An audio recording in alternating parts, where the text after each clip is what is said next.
네, 오늘은 신앙이 타락하는 이유라는 제목으로 함께 말씀을 나누도록 하겠습니다. 2025년 새해를 맞이했습니다. 그리고 새해를 맞아서 많은 사람들이 여러 가지 특별한 다짐을 합니다. 난 뭘 하겠다, 뭘 하겠다, 뭘 하겠다. 혹시 이 가운데 작심삼일로 끝난 분들 혹시 있으실까요? 그렇다면 오늘 다시 한번 마음을 굳게 다잡고 새롭게 여러분들의 그 다짐을 다시 한번 실천해 나가는 여러분 됐으면 좋겠습니다. 괜찮습니다. 한번 넘어질 수 있죠. 작심삼일 하면 어떻습니까? 또 작심삼일 하면 됩니다. 제가 작심삼일에 대해서 많은 분들이 안 좋게 생각하시는 경우가 있더라고요. 그래서 제가 그랬어요. 작심삼일하고 끝났어요? 그러면 그 다음 날 또 하십시오. 작심삼일 끝나잖아요. 그 다음 날 또 하십시오. 작심삼일 끝나잖아요. 작심삼일도 반복되면 365일 됩니다. 그러니 매주 매일매일 나 또 못했네 하고 그냥 주저앉지 마시고 또 다시 한번 일어날 수 있는 힘은 우리 주님이 주십니다. 그러니 작심삼일 때문에 너무 고민하지 마십시오. 또 새롭게 작심삼일 하시면 됩니다. 작심, 마음을 먹는 게 그만큼 중요하다는 거겠죠. 이렇게 여러 가지 유혹들이 다가옵니다. 새해 다이어트 혹시 다짐하시는 분들 계십니까? 가장 힘든 것 같습니다. 제가 볼 때는 매일 말씀 묵상만큼 힘든 게 다이어트인 것 같아요. 그만큼 매일 말씀 묵상 하듯이 매일 다이어트, 매일 운동하지 않으면 하루라도 쉬면 다이어트를 실패합니다. 그만큼 힘든 건 다이어트인 것 같습니다.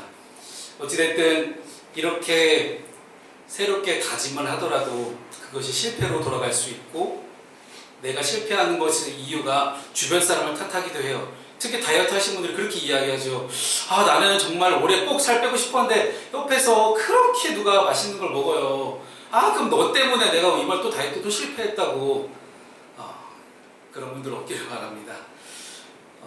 혹은 자기 연약함 때문에 괴로워하기도 합니다. 내가 저 식탐을 못 이겨서 내가 먹을 거 앞에서 보면 내가 눈이 뒤집히고 내가 환장을 해요. 내가 어떡하죠? 목사님, 저는 평생 다이어트는 안 될 것 같습니다 라고 이야기하는 그런 분들도 있는 것 같습니다. 오늘 성경 본문에는 하나님과의 언약을 지키는 데 실패한 사람들의 모습이 나옵니다. 마귀는 사람이 타락하도록 끊임없이 유혹합니다.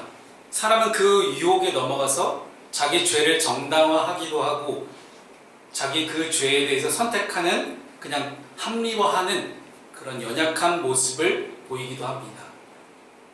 결국은 유혹이 찾아오는 것을 막을 수가 없다면 나에게 죄의 유혹이 찾아왔을 때 어떻게 버텨내느냐의 싸움인 것 같습니다. 히브리어에는 뱀을 표현하는 단어가 여럿 있지만 오늘 본문에 나오는 뱀을 뜻하는 단어가 나하쉬라는 히브리어예요. 근데 이 나하쉬라는 히브리어를 원어의 뜻을 살펴보면 주문을 속삭이다 라는 그런 뜻이에요. 이것은 뱀이 마치 사람의 판단을 흐리게 하고 사람을 파멸에 빠뜨리는 사악한 점술가와 같이 간교한 특성이 있음을 가지고 있는 단어가 이 나하쉬라는 단어가 아닐까 생각합니다.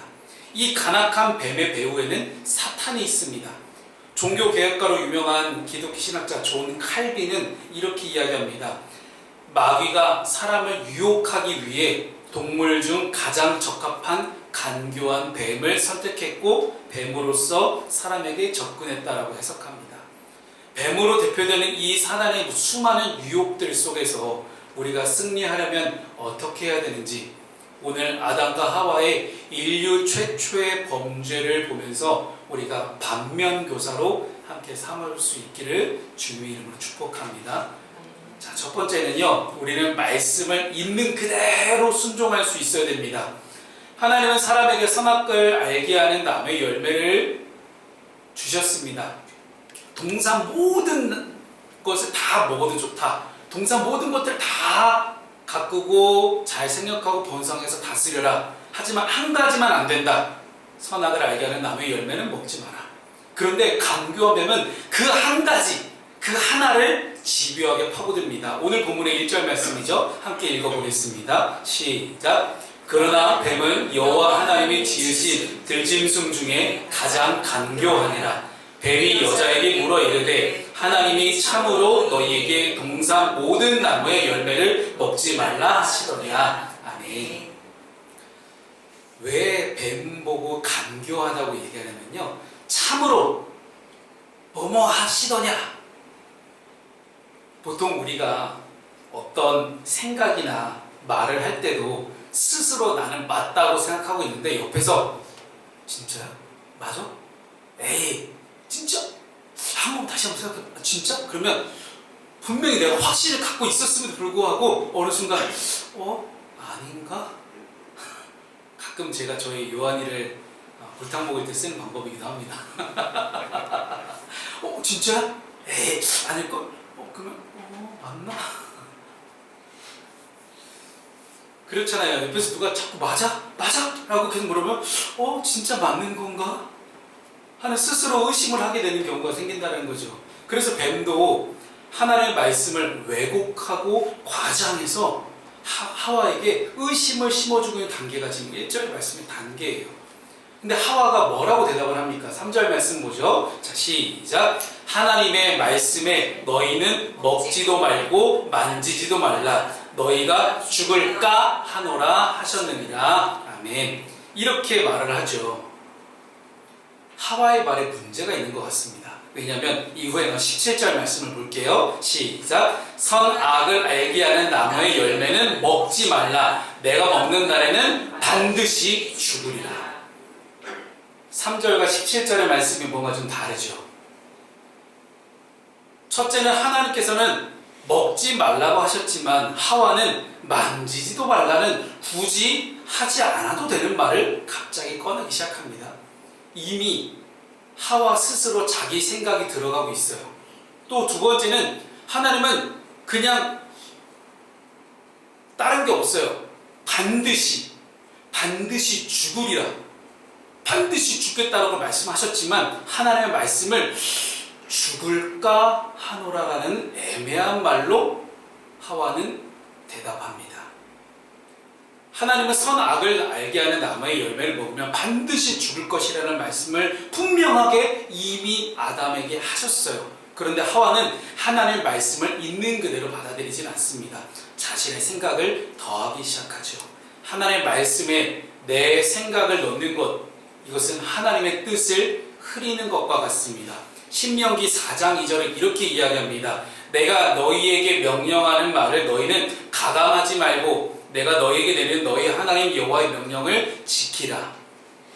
말씀을 있는 그대로 받아들이고 말씀을 있는 그대로 순종하고 말씀을 있는 그대로 준행해야 된다는 그런 말씀이죠. 하나님은 하나님 말씀을 있는 그대로 지키기를 원하십니다. 하나님 말씀을 온전하게 인정하고 순종하고 따라가는 사람을 원하신다는 것이죠. 그런데 하와가 처음부터 뱀의 간교함에 넘어간 것은 아니었습니다. 하와는 분명 하나님의 말씀을 근거로 뱀의 질문에 답을 했어요. 그러나 그 말씀에 자기의 생각을 더하는 것이 문제였습니다. 하나님의 말씀은 완전합니다. 빈틈이 없어요. 그러나 내 생각과 내 판단이 하나님의 말씀 안에 들어가기 시작할 때 완전했던 말씀에 빈틈이 생기기 시작했다는 것이죠. 하나님의 말씀에 내 생각이 들어간다는 것은 하나님의 말씀을 왜곡한다는 것입니다. 내가 내 마음대로 해석한다는 거예요. 그리고 본질을 흐리게 만든다는 것입니다. 성경은 말씀을 지키고 간직하는 자를 말씀이 지켜준다라고 분명하게 말씀하고 있습니다. 하와는 하나님의 말씀을 지키지 못했습니다. 자신의 생각대로 말씀을 부분적으로만 지켰을 뿐이에요. 그때 하와는 간교한 하와의 함정에 빠질 수밖에 없었습니다. 사랑하는 여러분, 저와 여러분이 하나님의 말씀을 온전하게 인정할 수 있기를 축복합니다. 내 생각과 내 방법이 결코 하나님의 말씀보다 앞설 수는 없습니다. 우리는 하나님의 말씀을 왜곡하는 사람이 아닙니다. 우리는 하나님의 말씀에 순종하고 말씀이 이끄는 삶을 살아가는 하나님의 자녀입니다. 그렇다면 하나님의 말씀에 우리는 이것이 진짜로 참된 말씀이구나, 이것이야말로 참이구나라는 그런 분명한 확신을 가지고 그 말씀을 그대로 인정하고 그대로 순종하며 나갈 때 말씀이 정말로 저와 여러분의 삶을 지켜줄 것입니다. 저와 여러분이 그러한 믿음으로 살아갈 수 있기를 소망합니다. 두 번째는요, 사단에게 틈을 주지 말아야 합니다. 강교한 뱀은 왜 아담이 아니라 하와에게 접근했을까요? 하와는 선악을 알게 하는 나무의 열매를 먹으면 반드시 죽을 것이라는 말씀을 아담을 통해 들었어요. 모르는 게 아니죠. 하와는 하나님께서 아담에게 이 말씀을 하신 이후에 빚어진 존재입니다. 하와는 아담을 통해 하나님의 말씀을 간접적으로 들었기 때문에 하나님의 말씀을 의심할 가능성이 아담보다는 조금 더 높았기 때문에 뱀이 하와를 꼬드기지 않았을까 생각합니다. 강교한 뱀은 작은 틈을 만들기 위해 하와를 유혹합니다. 아까 읽었던 말씀 1절의 뒷부분을 보게 되면 이렇게 이야기하죠. 하나님이 참으로 너희에게 동산 모든 나무의 열매를 먹지 말라 하시더냐. 진짜 사단은 강교합니다. 하나님께서 동산 모든 나무의 열매를 먹을 수는 있지만 오직 단 하나, 딱 하나, 선악을 알게 하는 나무의 열매는 먹지 말라고 하십니다. 그런데 사단은 우리의 눈을, 우리의 귀를 조금씩 그 틈을 파고들기 시작하죠. 이미 주신 모든 것이 아니라 단 하나, 하나님이 허락하지 않으신 딱 하나에만 내 시선과 내 생각을 집중하게 만듭니다. 이미 주신 것에 대한 감사보다 지금 나에게 없는 것, 결핍된 것, 그런 것들에 대해서 불만과 불평이 생겨나기 시작합니다. 사람이 그래요. 우리 인간이 그렇게 연약해요. 이미 주신 것에 대한 감사로 살아가기보다는 없는 것이 눈에 보이기 시작하잖아요. 그것에만 집중하고 그것에만 몰두해서 그것으로부터 내 생각을 떠나지 못하고 있는 거예요. 그래서 야고보서 말씀도 이렇게 이야기하잖아요. 욕심이 잉태한 즉 죄를 낳고 죄가 장성한 즉 사망을 낳느니라. 이미 주신 것에 대해서 감사하며 살아가도 하나님이 풍성하게 먹이시고 채우시고 보호하시고 입히실 텐데도 불구하고 다 가졌음에도 없는 것 그 하나 가지고 끙끙 매며 절절 매다가 그 욕심이 자라서 사망에까지 이르는 그 과정 등을 우리는 오늘 보고 있습니다. 다 있어도 없는 것 딱 하나, 그 하나 채우려고 욕심을 부리게 되고 그것이 불신하게 되는 것은 너무나 순식간입니다.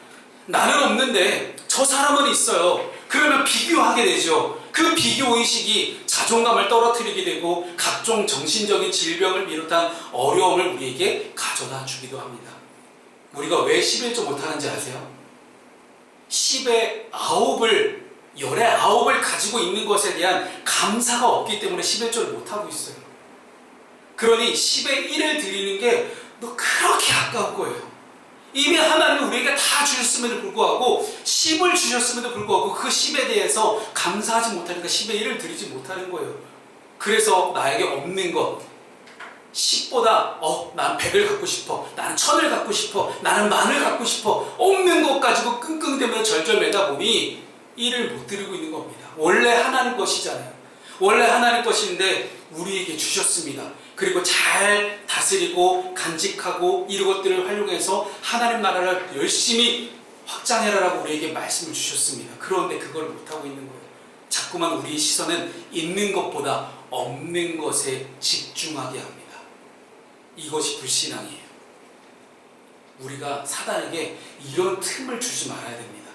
이렇게 생긴 작은 틈을 통해서 사단은 계속해서 끊임없이 우리의 연약함을 파고듭니다. 하나님의 말씀을 왜곡한 죄, 말로 시작한 죄가 이제 행동으로 이어집니다. 6절 말씀을 함께 읽어보겠습니다. 시작. 여자가 그 나무를 본즉 먹음직도 하고 보암직도 하고 지혜롭게 할 만큼 탐스럽기도 한 나무인지라. 여자가 그 열매를 따먹고 자기와 함께 있는 남편에게도 주매 그도 먹은지라. 아멘. 사단은 연약한 틈을 통해 한 개인을 무너뜨립니다. 그리고 하나님께서 직접 세우셨던 공동체, 최초의 공동체, 이 가정 공동체도 또한 무너뜨립니다.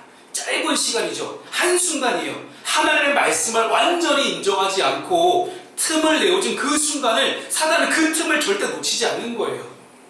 우리가 사단에게 틈을 내주지 않아야 합니다. 그런데 우리는 사단에게 그 틈을 내어주지 않을, 그 틈을 막을 힘이 우리에게 없어요. 이 틈을 막아낼 수 있는 유일한 힘은 어디에 있습니까? 오직 하나님의 말씀에 있습니다. 말씀을 우리가 있는 그대로 인정하고 그 말씀에 순종하며 나아갈 때 하나님 우리의 삶의 틈을 막아두는 모든 사단의 공격을 하나님이 먼저 원천 봉쇄하시고 막아주실 것입니다. 하나님이 일하시는 방법이 있습니다. 말씀입니다. 여러분의 인생 가운데 하나님의 축복과 은혜와 능력들이 일어나기 원하십니까? 말씀을 따라가십시오.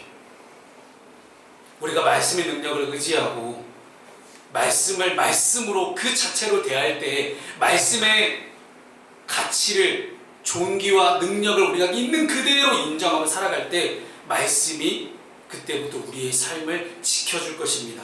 우리는 언제나 조그만 틈이 벌어지면 죄를 지을 수밖에 없는 연약한 인간입니다. 사탄은 우리가 죄를 마음 놓고 지을 수 있는 그 여건을 우리에게 그냥 만들어준 것 뿐이에요. 사단은 분명히 아마 재판장에 가서 그렇게 얘기할 겁니다. 그래? 나는 죄를 지을 수 있는 터전을 만들고 그냥 유혹만 했던 거야. 근데 선택은 네가 한 거다? 과연 우리가 이 선택으로부터 자유로울 수 있을까요? 우리는 그 하나님의 말씀으로 그 모든 여건들을 다 통제할 수 있어야 됩니다. 틈을 막아야 합니다. 하나님의 말씀만이 그 일을 이룰 수가 있음을 우리가 분명히 믿었으면 좋겠습니다. 사랑하는 여러분, 1월이 벌써 19일이 지났습니다. 3분의 2가 지났죠. 그 3분의 2라는 그 기간 동안 마음이 어려워진 분들 계십니까? 그렇다면 주님이 우리에게 주신 그 말씀을 함께 우리 의지해 봅시다. 그 말씀을 한번 붙잡아 봅시다. 새해에 다짐했던 많은 것들이 있었을 거예요. 근데 그 중에 말씀에 관련된 것이 하나도 없었다면 오늘부터라도 왜 내가 이렇게 힘들고 어렵지? 왜 내 마음이 이렇게 계속해서 흔들리고 어려울까? 그 안에서 오직 말씀만 우리가 붙잡을 수 있는 저와 여러분 될 수 있기를 소망합니다. 마지막 세 번째는요, 신앙인 관계입니다. 우리 7절 말씀을 함께 우리 읽어보겠습니다. 시작. 이에 그들의 눈이 밝아져 자기들이 벗은 줄을 알고 무화과 나무 잎을 엮어 치마로 삼았더라. 아멘. 뱀은 선악을 알게 한 나무의 열매를 먹으면 오히려 사람이 하나님처럼 된다라고 유혹했어요. 그리고 그 유혹에 넘어갔죠. 즉각적인 효험이 나타날 거라고 했습니다. 근데 거짓말 같지만 이 효험이 나타나긴 했어요. 그들의 눈이 밝아졌다는 것이죠. 뱀이 사람이 선악을 알게 한 나무의 열매를 먹으면 눈이 밝아져서 하나님과 같이 되어 선악을 알게 된다고 분명히 얘기는 했어요. 선악을 알게 된다는 것이 뭘까요? 선과 악을 구별할 뿐만 아니라 그 속성을 깊이 알게 되고 선과 악에 익숙하게 된다는 것입니다. 근데 문제는 선과 악의 기준이 자기 자신이 되어버린다는 거예요. 선악을 알게 한 나무의 열매를 따먹은 이 사건 이후로 인류는 선에 무지하고 선을 행할 능력이 퇴보하게 되고 오로지 악을 행하는 능력만 갈수록 커지는 그런 비극을 우리는 겪게 됩니다. 이처럼 마귀의 거짓말은 하나님과 사람 사이의 그 언약, 최초의 언약을 깨뜨려버렸고 그 언약을 잊게 만들었고 허영심을 부추기고 죄가 시작하는 그 계기가 됩니다. 이에 그들의 눈이 밝아졌다라고 이야기를 하잖아요. 이건 수동태예요. 수동태는 내 의지대로 된 것이 아니라 어떤 것에 의해서 내가 그렇게 자동적으로 됐다라는 거잖아요. 그들의 눈이 열렸다는 뜻이에요. 마귀의 속임수에 넘어가게 되면 자기의 의지와는 상관없이 마귀에게 붙들리게 된다는 거예요. 내 의지로 어떻게든 이걸 이겨보려고 해도 수동적으로 계속해서 마귀에게 의해서 나는 계속해서 끌려다닐 수밖에 없음을 표현하는 단어가 이에 그들의 눈이 밝아졌다는 뜻입니다. 이전까지 아담과 하와는 자신들이 벗은 몸 자체가 부끄럽지 않았어요. 그런 인식 자체가 없었다는 거죠. 그런데 선악을 알게 나무의 열매를 먹자마자 수치심이라는 걸 느끼게 됩니다. 이는 하나님의 명령을 어긴 죄로 인해서 과거의 영적인 순결함이 사라지고 죄악으로 더럽혀진 그런 상태에 놓여졌기 때문입니다. 그 다음 말씀, 오늘 본문의 마지막 절을 8절 말씀 함께 읽어볼까요? 시작! 그들이 그날 바람이 불 때 동산에 거니시는 여호와 하나님의 소리를 듣고 아담과 그의 아내가 여호와 하나님의 낯을 피하여 동산 나무 사이에 숨은지라. 첫 번째 관계가 어떻게 무너졌습니까? 아담과 하와가 서로 벗었지만 스스럼 없이 서로가 서로를 대했던 편한 관계였어요. 근데 그들의 벗은 몸이 수치심과 부끄러움을 일으키는 그런 상태가 되어버렸죠. 그리고 뭔가 나를 걸치기 시작합니다. 사람과 사람을, 아담과 하와로 남편과 아내를 만났던 이 두 사람 사이에 하나의 장벽이 생겨버린 거예요. 그렇게 관계가 조금씩 단절되고, 아담은 나중에 또 이렇게 이야기하죠. 당신이 나에게 준 저 여자가 열매를 주었기 때문에 먹었다. 참, 남자들이 치사해요. 나중에 아브라함도 그러잖아요. 자기 아내 사라를 누이라고 속이고, 내가 너 때문에 죽을 수도 있으니 우리 살짝 누이라고 속이자. 참 치사한 족속들입니다. 얼마나 뻔뻔해요. 그 전에는 그런 것들이 없었는데 아담과 하와 사이에 전혀 거리낄 거 없었던 그 사이가 조금씩 불편해지고 있었다는 거죠. 또 다른 불편함이 찾아오죠. 아담과 하와가 하나님의 낯을 피해서 숨기 시작했다는 것이죠. 그들은 하나님의 소리를 듣고 하나님의 음성을 듣고 언제나 하나님과 대면하고 마주하고 대화를 하던 그런 친밀한 관계였습니다. 그랬던 그들이 이 낯이라는 단어는 원문에서 파님이라는 단어거든요. 히브리어로 파님이라는 단어는 인격을 상징하는 단어예요. 즉 하나님은 우리를 네페시 하야, 지난주에 말씀드린 네페시 하야, 전인격적인 생명체로 우리를 만드셨지만 하나님은 인격적으로 계속해서 끊임없이 관계하고 교제하던 그런 사람이었는데, 이제는 하나님의 인격을 피하는 그런 존재, 하나님과의 인격적인 관계가 완전 무너진 관계, 그렇게 무너진 관계로 돼버렸다는 거예요. 하나님의 낯을 피한다. 하나님의 인격을 무시하고 하나님의 인격과 나의 인격이 만나는 그 모든 것들을 일단은 멈추자, 중단하자, 관계를 끊어버리겠다는 의미입니다. 손절 쳤다는 거죠. 그죠? 아담과 하와는 범죄로 인해서 하나님과의 친밀한 관계가 끊어지는 비참한 처지가 됩니다. 관계가 끊어졌다는 것은 하나님은 더 이상 이들을 보호하지 않을 것이고 하나님의 손아귀 안에서 떠나버렸다는 것이죠. 말씀을 정리합니다. 오늘의 인류 역사상 최초의 죄에 대해서 이야기 나눴습니다. 죄에 대해서 분명하게 정의를 한번 내려보겠습니다. 사랑하는 여러분, 죄는 단순히 윤리 도덕적인 범죄를 저지르는 행위를 뜻하지 않습니다. 오늘 하와가 선악을 알게 하는 나무의 열매를 봤을 때 먹음직도 하고 보암직도 했다고 하는 것처럼 죄의 유혹 앞에서 죄를 짓고 싶은 마음의 경향성, 이 경향성을 죄라고 합니다. 우리를 하나님의 형상대로 창조하신 하나님으로부터 자꾸만 멀어지려고 하는 본성이 있음을 우리 중에 그 어느 누구도 거부할 수 없을 것입니다. 그렇기 때문에 예수 그리스도의 죄사함의 은혜와 의롭다고 여겨주심이 우리에게 반드시 필요합니다. 우리 인간의 노력으로는 이 죄의 경향성을 이길 수 없음을 인정하는 것이 회개입니다. 회개는 하나님 나 뭐 잘못했어요 하고 질질 짜면서 울고 난리치는 게 회개가 아니에요. 하나님, 사단과 마귀가 끊임없이 저를 유혹합니다. 자꾸만 내 마음대로 살고 싶어하고 내 자유의지대로 살고 싶어하는 이 죄로부터 벗어날 수 있는 힘이 나에게는 없습니다. 그러면 주님께서 주님의 말씀의 능력으로 십자가 보혈의 은혜로 저를 구속하여 주시고 저를 붙잡아 주시고 저를 하나님의 자녀로 삼아 주십시오. 저를 인도하시고 보호해 주십시오. 에덴 동산에서 아담과 하와를 보호하셨던 것처럼 나를 그렇게 보호해 주십시오. 나의 모든 풍성한 것들을 다 채워 주십시오. 오직 주님 말씀만 따라 살아가겠습니다 하고 인정하는 것, 나의 모든 주권을 내려놓고 하나님께 주권을 내어드리는 그 시작, 그것이 바로 회개입니다. 그래서 기독교 신앙의 가장 첫 번째 단계가 있어요. 그것이 바로 회개예요. 그 회개에 성공한 사람만을 하나님은 의롭다고 여겨주시는 칭의의 사건이 일어납니다.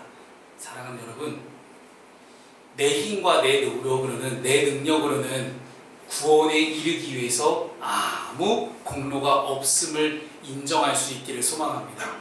그리고 오직 주님을 통해서만 내가 구원받을 수 있음을 더욱더 확신할 수 있는 저 여러분 되시기를 주님의 이름으로 축복합니다.